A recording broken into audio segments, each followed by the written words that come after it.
नमस्कार भाइयों, कैसे हैं आप सब? उम्मीद करते हैं कि आप सभी अच्छे होंगे। देखिए, अभी के वीडियो में हम लोग जानने वाले हैं, जो रेलवे ग्रुप डी का आपका 32,438 पोस्ट पर भर्ती आया है, उसके सिलेबस के बारे में और उसमें बेस्ट स्कोरिंग सब्जेक्ट कौन होता है, इसके बारे में। जब तक आप रेलवे ग्रुप डी के पैटर्न को अच्छे ढंग से नहीं समझिएगा, तब तक आपका रिजल्ट नहीं हो पाएगा। कोर्स बेचने के चक्कर में कुछ टीचरों ने आपसे गलत गलत सब्जेक्ट पढ़वा देते हैं, यानी कि जो स्कोरिंग सब्जेक्ट होता है उस पर ज्यादा मेहनत नहीं कराकर जिस पर ज्यादा स्कोर नहीं होता है उस पर ज्यादा मेहनत कराते हैं, जिस कारण से आपका रिजल्ट नहीं हो पाता है। इसलिए हम आपको पूरा सिलेबस समझाने चल रहे हैं कि सिलेबस के माध्यम से आप अपने स्कोर को बेस्ट कैसे कर सकते हैं। हम आपको एक एक करके बेहतरीन ढंग से पैटर्न को समझाएंगे, कुछ बेसिक जानकारी देने जा रहे हैं, इसलिए वीडियो को अंत तक देखना है। जो साथी मेरे नए होंगे वो चैनल को सब्सक्राइब जरूर कर लीजिएगा। साथ में आपको ये बताएंगे कि इन सभी सब्जेक्ट को पढ़ने के लिए आपको कौन सा बेस्ट बुक जो है यूज करना चाहिए। बुक का आपको लिस्ट देने जा रहे हैं। देखिए, बेस्ट बुक का बात करें तो अभी मार्केट में सबसे बेस्ट बुक जो चल रहा है वो है आपका किरण पब्लिकेशन का। पहला क्या कीजिए, रेलवे ग्रुप डी एग्जाम 2022 का सॉल्व पेपर ले लीजिए, आपके सामने स्क्रीन पर दिखाई दे रहा है। वॉल्यूम 1 है, जिससे आपको पैटर्न अच्छा से मालूम चल जाएगा कि ग्रुप डी में किस टाइप का क्वेश्चन पूछा जाता है। दूसरा आप क्या कीजिए, रेलवे ऑल एग्जाम मैथमेटिक्स का सॉल्व पेपर ले लीजिए। इसमें 1996 से लेकर अभी तक जितने रेलवे के एग्जाम हुए हैं सभी मैथ के क्वेश्चन चैप्टर वाइज टाइप पर दिया गया है, जिससे मैथ मजबूत हो जाएगा। उसी तरह से किरण पब्लिकेशन का रेलवे ऑल एग्जाम रीजनिंग का सॉल्व पेपर ले लीजिए, जिसमें चैप्टर वाइज टाइप पे दिया गया, जिससे रीजनिंग मजबूत होगा। और किरण पब्लिकेशन का रेलवे ऑल एग्जाम सामान्य जानकारी एवं सामान्य विज्ञान का बुक ले लीजिए, जिससे आपका जीके जीएस मजबूत होगा। अगर इतना 4 बुक किरण पब्लिकेशन का ले लेते हैं तो आपका ग्रुप डी की तैयारी में मदद मिलेगा। कमेंट में उसका लिंक दिया, ऑनलाइन भी खरीद सकते हैं मार्केट में। चलिए, अब अच्छे से पैटर्न को समझना है, कौन सा स्कोरिंग सब्जेक्ट है, कहां पर आपको ज्यादा मेहनत करना है, कितना स्कोर करना है, सब कुछ बताएंगे। इत्मीनान से देखिए। पहले देखिए टोटल भर्ती। टोटल भर्ती जो आपका आया है वो 32,000, कितना 32,438 पोस्ट पर सभी आरआरबी मिलाकर फॉर्म भर्ती है। तो आपको भर्ती कम से नहीं डरना है। भर्ती 32,438 भी अच्छा खासा होता है, लेकिन पिछले बार के तुलना में भर्ती भले ही कम है। उसके बाद अगला है कि आपका ऑनलाइन इसका कब से हो रहा है, तो 23/1/2025 से ऑनलाइन करने का स्टार्ट हुआ है।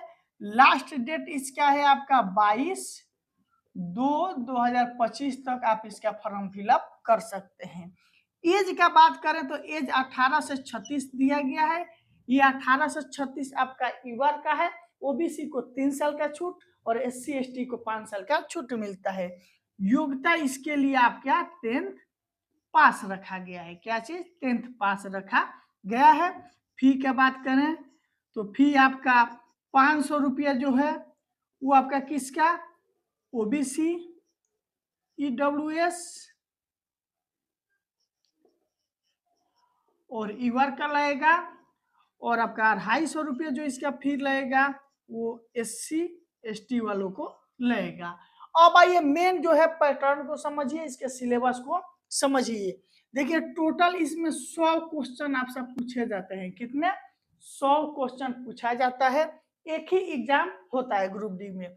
टोटल आपके कितने अंक के पेपर रहते हैं, 100 अंक का, यानी प्रत्येक क्वेश्चन 1 अंक का रहता है। 100 क्वेश्चन आपसे पूछे जाते हैं।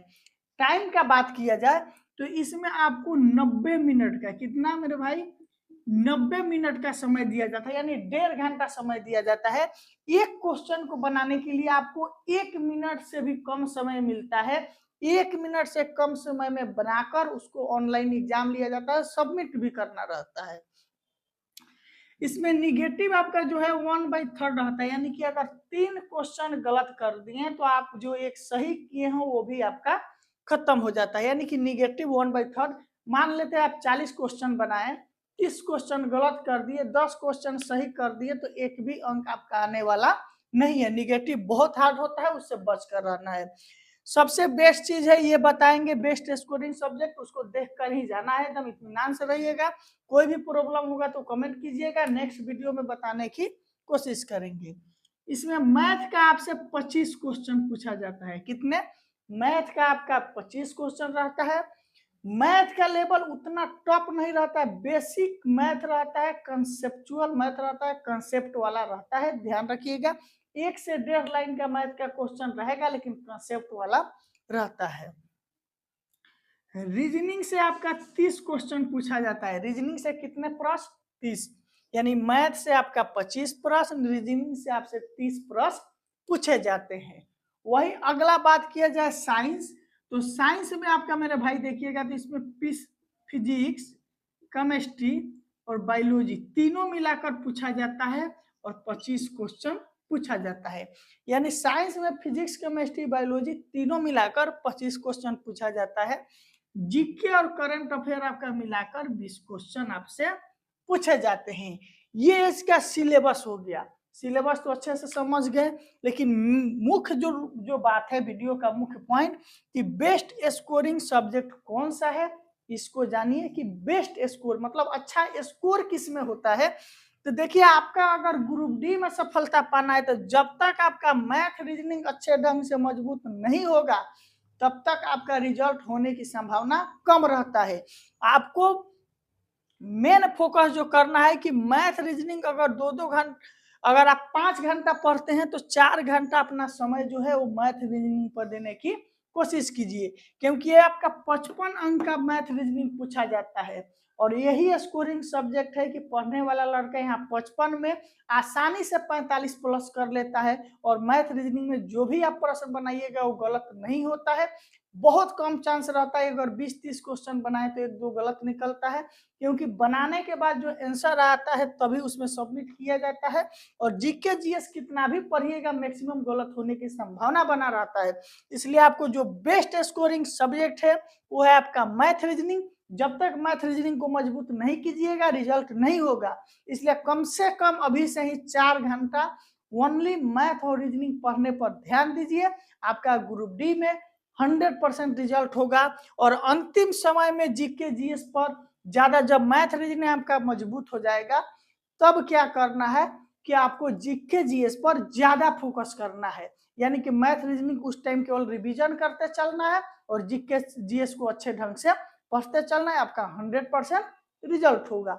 हमें पूरा उम्मीद है अच्छे ढंग से आप पैटर्न को समझ गए, बेस्ट स्कोरिंग सब्जेक्ट भी समझ गए। और कोई भी प्रॉब्लम है तो कमेंट कर जरूर पूछिएगा। आज के वीडियो के लिए बहुत बहुत धन्यवाद।